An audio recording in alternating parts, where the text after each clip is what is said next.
ကိုအမတ်တမဲ့မနေနဲ့ငါလုံနေတာကံနေလုံနေတာကောင်းတဲ့ကံလားဆိုတဲ့ကံလားသိဖို့လိုတယ်ပေါ့စိတ်ကူးယုံနဲ့တည်းပဲအကုသိုလ်ဖြစ်တာရှိတယ်စိတ်ကူးယုံနဲ့ပဲကုသိုလ်ဖြစ်တာရှိတယ်အဲ့ဒါကိုသတိထားဖို့မနောကံဆိုတာအလွန်သိမ်မွေ့တယ်စေရနာဟံဘိက္ခွေကမ္မဝရမိလို့ဆိုကြတော့လည်းပဲစေရနာတစ်ခုတည်းကိုကံပြောတာမဟုတ်ဘူး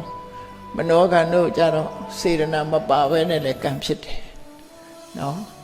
အထူးသဖြင့်သိမ်မွေ့တဲ့မနောကံအကုသိုလ်ကဘာလဲလို့ဆိုလို့ရှိရင်အလုံးကိုသိမ်မွေးတယ်ဟာတမလွန်ဘဝကိုမယုံပါဘူးကောင်းတာလုပ်လဲကောင်းတာမဖြစ်ပါဘူးဆိုတဲ့မိစ္ဆာဒိဋ္ဌိအမြင်ပဲဖြစ်တယ်နော်မိဘကိုပြုစုလို့ကျွေးလို့အကျိုးမရှိပါဘူးမိဘကိုစော်ကားရင်လည်းအပြစ်မဖြစ်ပါဘူးလို့